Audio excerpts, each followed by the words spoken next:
Encantados se encuentren una vez más por acá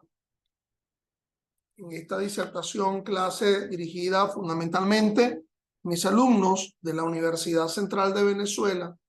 en la asignatura Derecho Penal 2, Derecho Penal Parte Especial. Quien les habla es el profesor Ángel Serpa Aponte, hoy 8 de marzo de 2023. Y esta clase, además de ser dirigida a mis alumnos de las secciones S y G de Derecho Penal 2 en la Universidad Central de Venezuela, está dirigida al público en general. Clases estas que la pueden encontrar en mi canal YouTube, Ángel Serpa Ponte, a los efectos de quien quiera suscribirse al mismo y encontrar allí mis criterios vinculados al ámbito de lo penal, tanto en lo sustantivo, procesal o constitucional. La familia de delitos que hoy nos ocupa es el secuestro. El secuestro que en una concepción ortodoxa clásica en Venezuela estaba siendo regulada en el Código Penal, pero que fue vaciado dicho Código Penal dentro de los delitos comunes que afligen la propiedad, cuyo bien jurídico que se protege es la propiedad, así como el hurto, así como el robo, así como la estafa, así como la apropiación indebida. Allí en esa familia de delitos, los delitos contra la propiedad, se encontraba de forma tradicional el secuestro y la extorsión. De hecho, cuando ustedes compren un código penal actual, el que está vigente, ahora en 2023, se van a encontrar que todavía en ese código penal van a encontrar la figura del secuestro. Ahora bien, decía yo que esa familia de delitos, el secuestro y la extorsión, fue desagregada, fue vaciada del Código Penal y está siendo tipificado en una ley colateral, en una ley marginal de derecho penal, que forma parte del ordenamiento jurídico penal, que es la ley contra el secuestro y la extorsión. Es decir, la dimensión, la significación de la comisión de este delito de secuestro, sobre todo en los años anteriores a este 2023, la década de los 90, en los años 2000, un delito de mucha significación, bueno, hizo que el legislador se ocupara de forma específica en regular ese secuestro y la extorsión. Y fíjese que la palabra, los delitos que en esa ley están,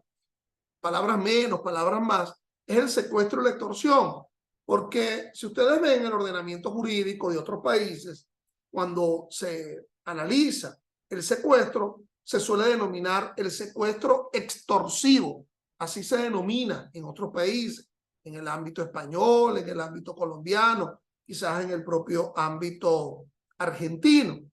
Entonces, bueno, el secuestro como un delito de significación, eso se ve en función de la sanción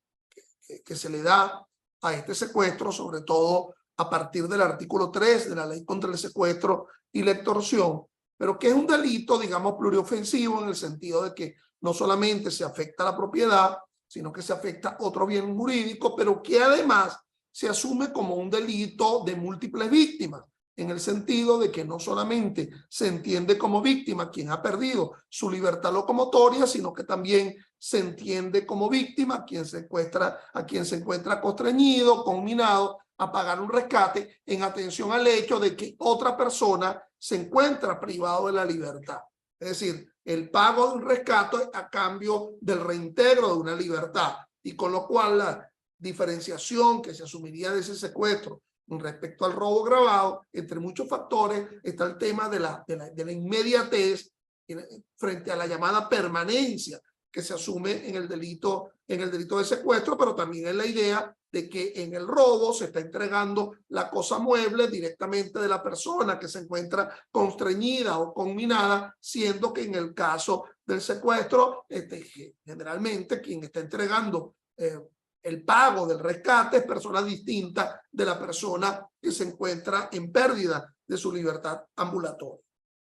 Entonces, este secuestro, el delito de secuestro, bueno, evidentemente tiene una reminiscencia anterior, pues casi milenaria, del viejo derecho romano. En el ámbito venezolano, digamos, la significación de este secuestro se ubica a partir de los años 70, 80. Todos podrán recordar como una cosa francamente excepcional el secuestro que una vez estuvo en los Estados Unidos del hijo de este gran aviador, ¿verdad? Lindbergh, Charles Lindbergh, el secuestro del hijo de Lindbergh, y esto es una expresión que se dice, está más perdido que el hijo de Lindbergh.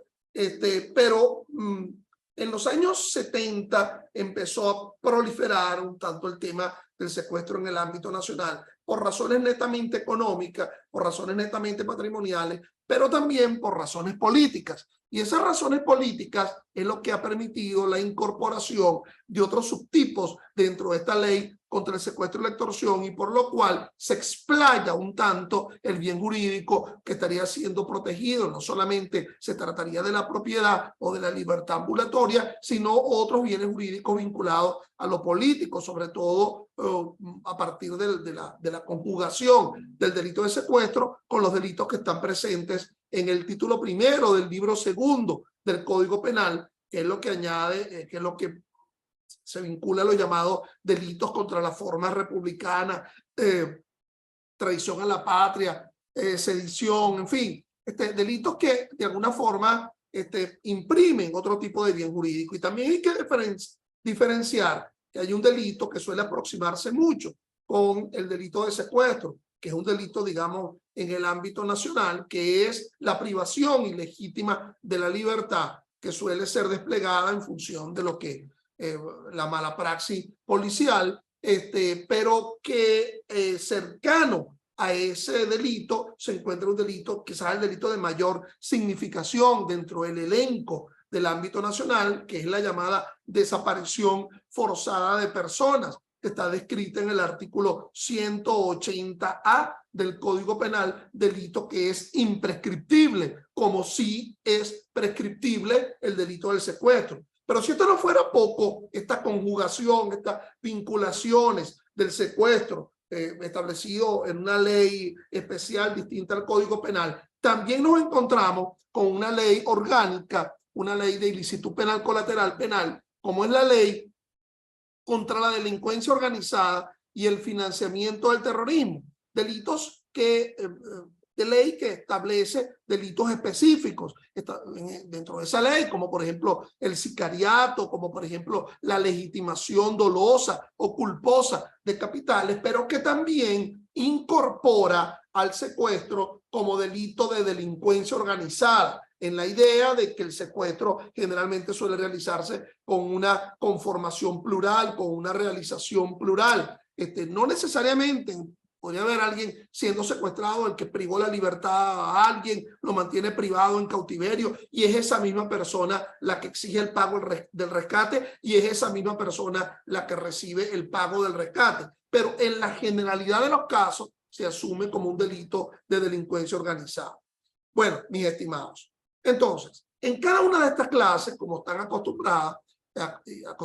ustedes, mis alumnos, yo siempre suelo recomendar algún libro que esté vinculado al ámbito del secuestro, aunado al hecho de que los libros clásicos que siempre he recomendado, como por ejemplo el Manual de Derecho Penal del doctor Grisanti, o quizá el Manual de Derecho Penal Parte Especial del español Muñoz Conde, o como por ejemplo el Manual de Derecho Penal Parte Especial de la Universidad Externado de Colombia, tratan bien ese instituto, ese delito, ese tipo, que es el secuestro. Pero en el ámbito venezolano, además de Grisanti, yo me permito recomendar este libro que todavía se consigue pues, en librerías jurídicas, etcétera, que es un libro exegético, es un comentario que hace el profesor Alejandro Rodríguez Morales de la Ley contra el Secuestro y la Extorsión, Ley contra el Secuestro y la Extorsión comentada, que es un libro que particularmente recomiendo. Ya veo que acabo en este momento ya habiendo fijada esta clase de hoy y abordando el tema del secuestro, ya veo que se me está quedando un delito en el tintero, que era el que debió haber sido expuesto en el día de hoy, habiendo terminado en la clase pasada el robo, que era la ley contra el hurto y robo de vehículo automotor y no directamente este delito de secuestro. Bueno, no importa, abordaremos la ley contra el hurto y robo de vehículo automotor quizás en las clases presenciales, si nos da tiempo, o en la próxima clase virtual. Y ocupémonos entonces a lo que ya hemos sido, ustedes han sido invitados para el día de hoy. En primer lugar, vamos a abordar el tipo, digamos, pivotal, nuclear, fundamental del secuestro, y como siempre yo me permito leerlo en su integralidad a los efectos de ir explicando, de hacer un análisis posterior de ese tipo. Es el artículo 3 de la ley contra el secuestro y la extorsión. Quien ilegítimamente prive de su libertad, retenga, oculte, arrebate o traslade a una o más personas por cualquier medio a un lugar distinto al que se hallaba para obtener de ellas o de terceras personas dinero, bienes, títulos, documentos, beneficios, acciones u omisiones que produzcan efectos jurídicos o que alteren de cualquier manera sus derechos a cambio de su libertad, será sancionado o sancionada con prisión de 20 a 30 años. Como se dan cuenta, además de la complejidad del supuesto de hecho, en donde están presentes variados elementos descriptivos, valorativos y hasta jurídicos, en ese supuesto del secuestro del artículo 3, conlleva también a nivel sancionatorio una pena bastante ostensible, de 20 a 30 años, con lo cual en dosimetría penal, el artículo 37 del Código Penal, ese término medio sería de 25 años. Pero si esto no fuera poco, en el tipo todavía nos aguardan algunas otras consideraciones. Su aparte, incurrirá en la misma pena cuando la circunstancia del hecho evidencien la existencia de los supuestos previstos en este artículo, aun cuando el perpetrador o perpetradora no haya solicitado a la víctima o terceras personas u obtenidos de ella dinero, bienes, títulos, documentos, beneficios, acciones u omisiones que produzcan efectos jurídicos o que alteren de cualquier manera sus derechos a cambio de la libertad del secuestrado o secuestrada. Con lo cual, la norma a las claras indica que no hace falta que opere la entrega del rescate. Es decir, no hace falta el pago del rescate para que se configure el delito de secuestro. Basta simplemente, como lo indica la norma, y volvamos a leerla, en lo que atañe a esa parte del artículo 3, aun cuando el perpetrador no haya solicitado a la víctima o terceras personas u obtenido, es decir, siquiera con el pedimento o menos aún con la entrega del rescate para que se perfeccione el delito de secuestro, el llamado momento consumativo del delito de secuestro. Y ustedes preguntarán, bueno, pero entonces ¿cómo se diferencia ese delito con cualquier otro, inclusive delitos contra la propiedad? Se suele decir que, bueno, los elementos externos, lo que se denomina ese cambio en el mundo externo, la objetivización del delito, conduce a la idea de que la privación de la libertad es por la exigencia de un rescate.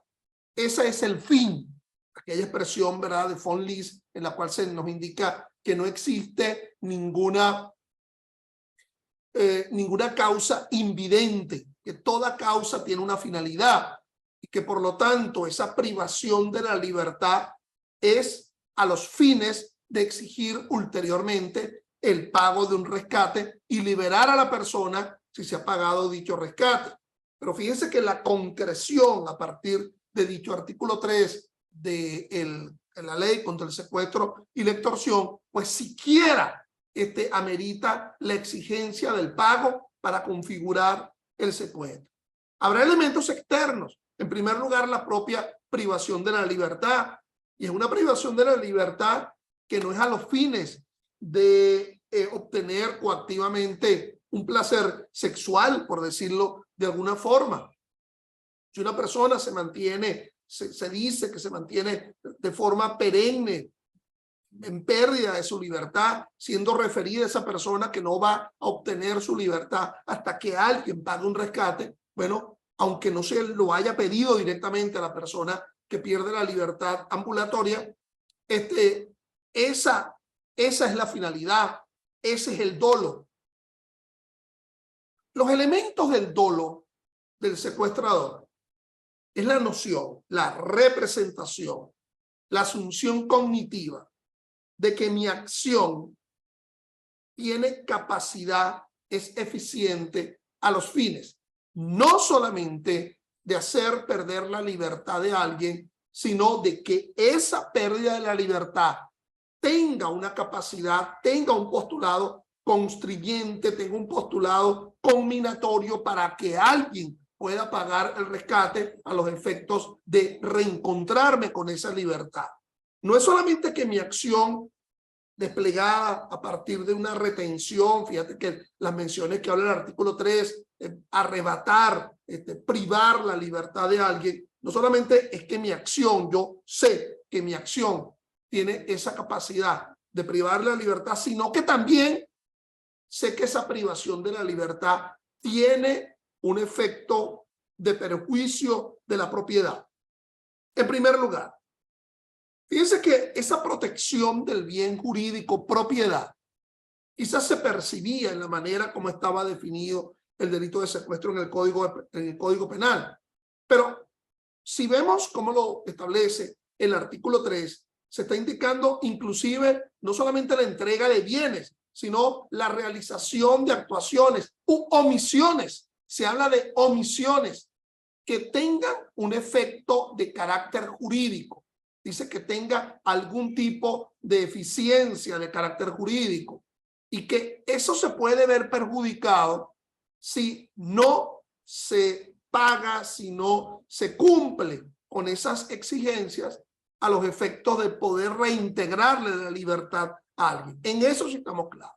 Hay una privación de una libertad, un ex antes en la cual alguien se encontraba plenamente disfrutando de su libertad ambulatoria y un ex post en la cual ya no lo está. Por cierto, el sitio de reclusión tampoco hasta define la posibilidad de secuestro. Alguien podría estar secuestrado en su propia casa sin que el otro lo sepa. El otro, el que va a pagar el rescate, lo que ve es la ausencia de la persona, ve que no la contacta, ve que no está en libertad y hasta recibe el pedimento del otro, siendo francamente irrelevante dónde está secuestrado. El punto es que no se encuentra en desplazamiento. Eso sí se me parece un tanto al tema de la detención domiciliaria en el Código Orgánico Procesal Penal y en la jurisprudencia del Tribunal Supremo de Justicia, en donde se dice que con la detención domiciliaria no existe más que el cambio de un sitio de reclusión, pero la persona se encuentra en reclusión, se encuentra en internamiento, aunque fuere en su propia casa. Entonces, claro, esa imposibilidad de trasladarse o de desplazarse contra el pago, contra la realización de algún tipo de actividad. Entonces, fíjate que no se configura solamente el delito con el pago del rescate o siquiera con la exigencia del mismo, sino que con la sola pérdida de la libertad a la finalidad manifestada de forma externa que se objetivice de alguna manera, porque si tengo el yo interno de cada quien, ahí tendríamos la duda de si se tratara de una privación ilegítima de la libertad o de la pérdida de la libertad a los efectos de una realización sexual o con otro tipo de finalidad. Entonces, es a los efectos de ese pago de rescate manifestado de alguna forma. un papel en donde se indica el número del teléfono a donde se va a llamar, el sitio de reclusión, para lo cual ya otra persona se ha venido con otro a los fines de prestarlo y decirle que es a los fines del secuestro. Entonces, ilegítimamente prive de la libertad. Claro, porque puede haber privaciones legítimas de la libertad. Fíjate que este delito en sí mismo, la privación ilegítima de la libertad sin que tenga nada de lo posterior, es un delito aparte. Es un delito, pues, contra la administración de justicia, contra la libertad, perdón, delito contra la libertad, que no es un delito de carácter patrimonial. Y entonces, las modalidades comisivas son retener, ocultar, es decir, no dejar, mantener a alguien fuera de la vista de otro, arrebatar, que sería una especie de pérdida de la libertad violenta, o trasladar, el proceso de traslado de un sitio a otro, de un sitio de cautiverio a otro, por cualquier medio, es decir, o en un carro, o de forma personal, caminando, con lo cual es perfectamente posible que alguien lo tengan secuestrado en un metro, por decir algo. Vámonos, te trasladas de Propatria a Petare y te encuentro con Minado y en el transcurso se llama para el pago del rescate, lo cual es perfectamente posible. Para obtener de ellas, es decir, de quien ha perdido la libertad o de terceras personas, en primer lugar dinero, bienes, títulos, documentos, beneficios, acciones u omisiones que produzcan efectos jurídicos o que alteren de alguna manera su derecho. En el tema de la omisión, entonces, bueno, no me pides el pago de una casa que yo voy a comprar y que por lo tanto te voy a dar el dinero, y no me exiges el pago de la casa y me firmas el documento como que has recibido el dinero y en realidad nunca lo has recibido. ¿Y por qué te encuentras conminado? Bueno, porque tu hijo o porque un familiar, el padre, se encuentra secuestrado y por lo tanto omite en recibir la cantidad de dinero y hasta suscribe que lo ha recibido porque alguien se encuentre secuestrado. Omitir, por ejemplo, en la realización de algún tipo de conducta justificada en el derecho. Entonces, de igual forma, el aparte nos indica que esto pudiera no darse, es decir, la entrega del dinero, de los bienes, del título, o siquiera la realización de la omisión, si siquiera se le haya puesto en impedimento de lo mismo. Entonces, es un delito pluriofensivo, afecta más de un bien jurídico, afecta la libertad ambulatoria o de movimiento del secuestrado y evidentemente la propiedad al exigirse el pago de un rescate para proceder a su liberación.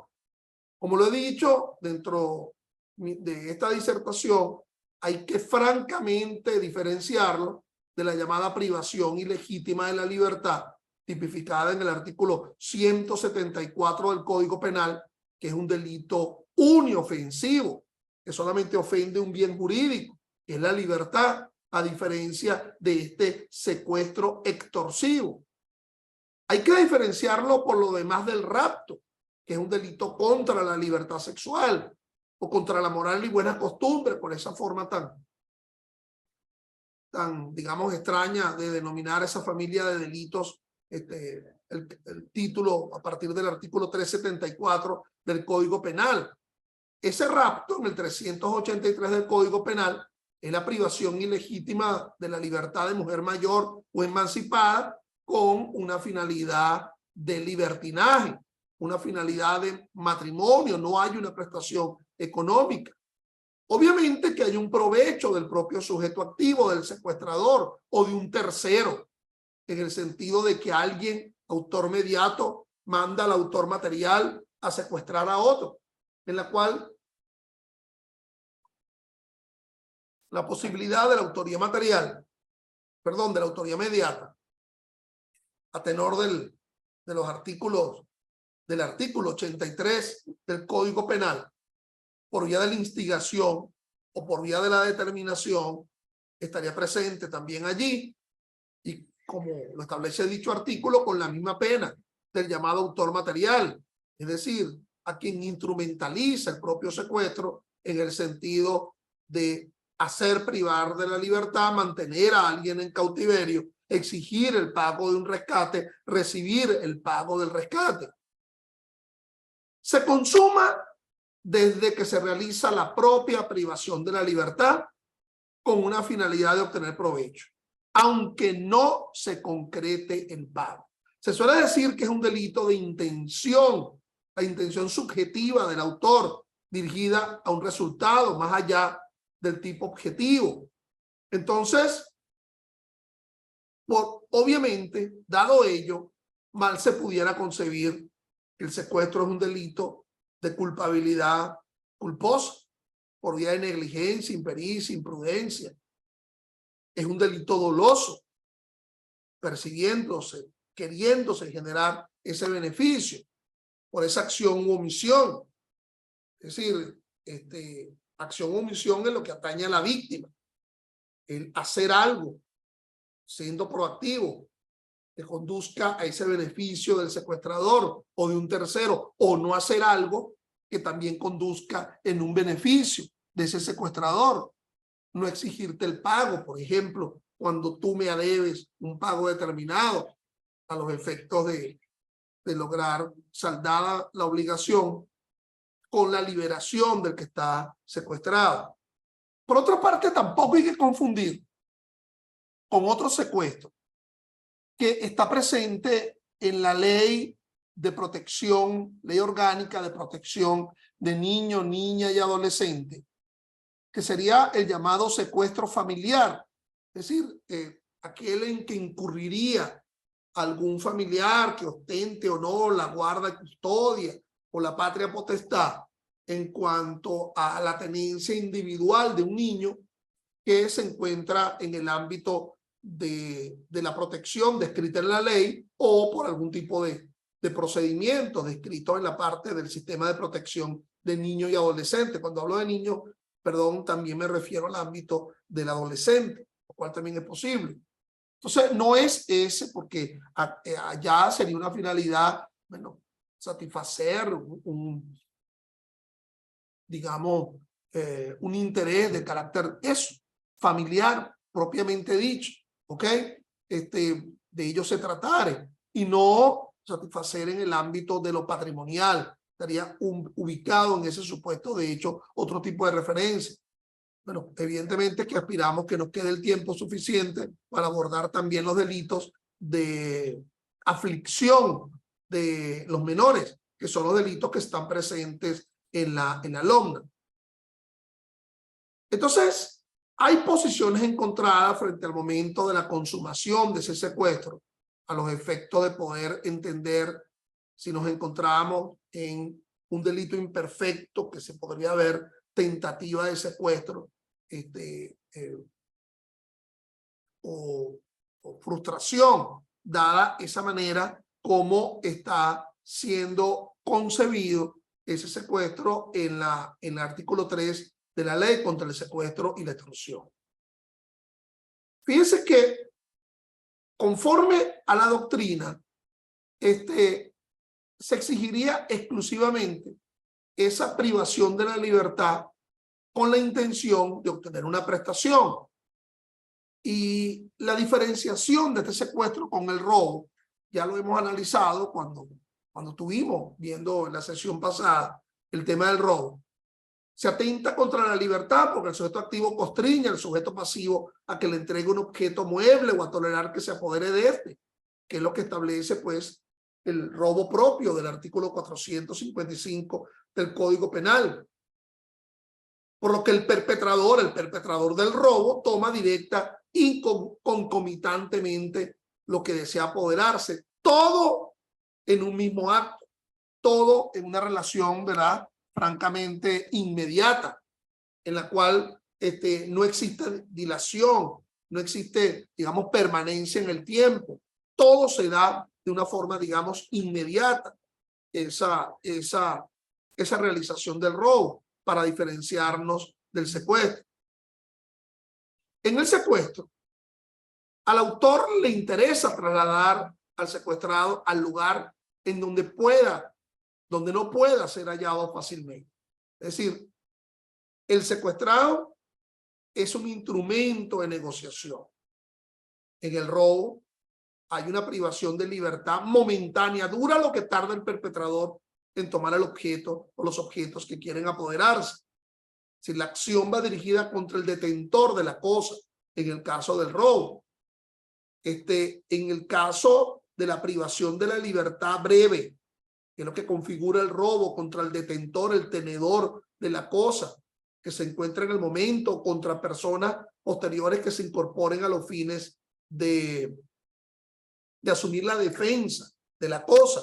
como ya lo analizamos en el caso del robo impropio del artículo 456 del Código Penal, que fue abordado en la pasada semana, y que, al igual que este delito de secuestro de hoy, todo el robo, el hurto, etcétera, es materia de los alumnos, de examen, pues, del primer parcial que van a tener mis alumnos de Derecho Penal de la sección G en el día de mañana, a partir de las 4 de la tarde, en la consabida aula 7 de la Escuela de Derecho de la Universidad Central de Venezuela. La doctrina suele decir que un bebé difícilmente puede ser sujeto pasivo de un robo, porque no tiene capacidad de entregar la cosa, pero sí podría ser sujeto pasivo de un secuestro. Ahora hay que ver si ese arrebatar al bebé es a los fines de un provecho patrimonial o es a los fines de un provecho, digamos, de contenido familiar, en el caso de los delitos establecidos, como dije, en la LOMNA. Es un delito de resultado. Basta que se verifique la privación de la libertad, más no así el rescate, a los efectos que se configure el delito. Ahora bien, aun siendo un delito de resultado, es un delito permanente. No confundirlo con los delitos de mera conducta o de mera actividad. Permanece en el tiempo hasta tanto no se logre, pues, ese efectivo restablecimiento de la libertad. Y esto pudiera tener inclusive también problemas de contenido procesal en lo que atañe,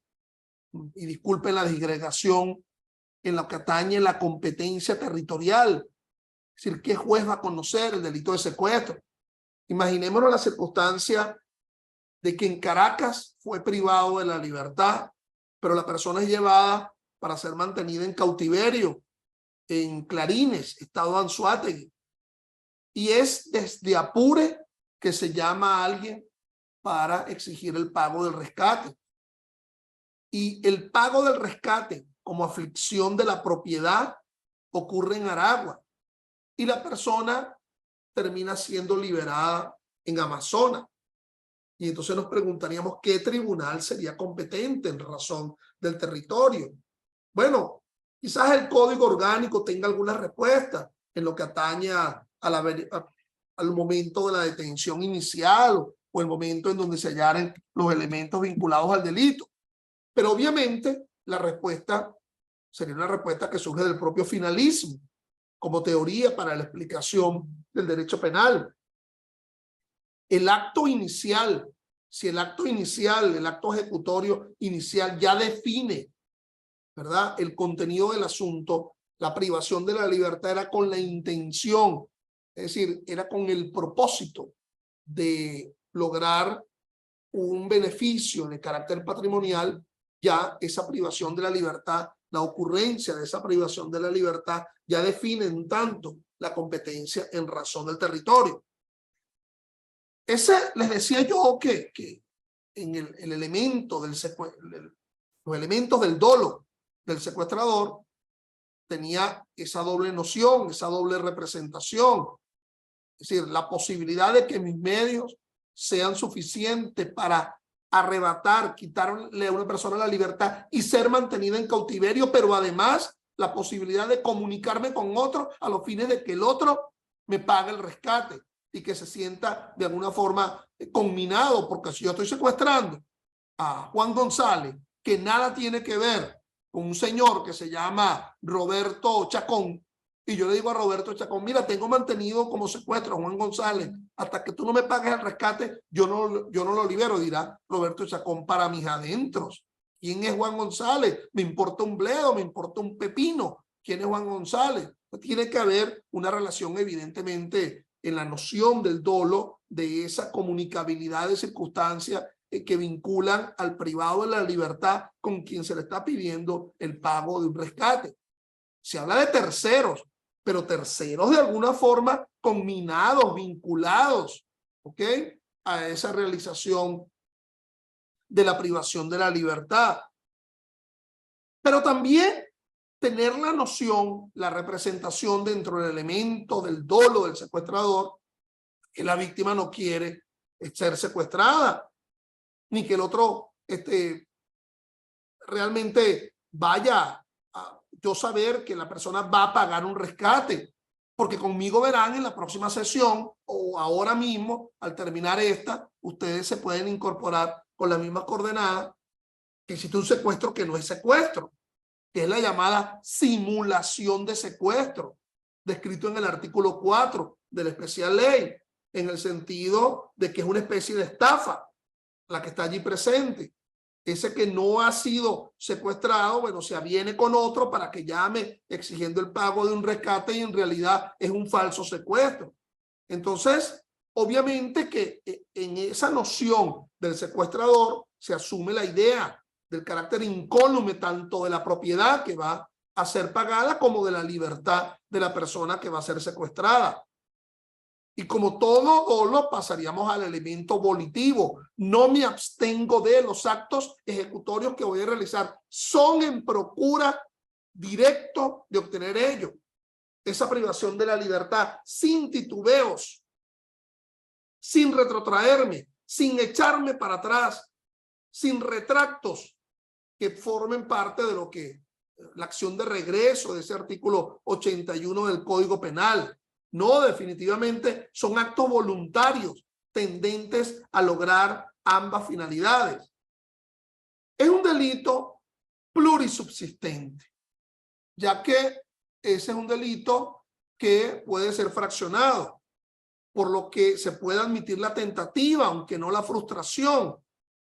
ya que la privación de la libertad del sujeto es el resultado material exigido. Se admite la tentativa, voy, pero realmente mi medio es inidóneo.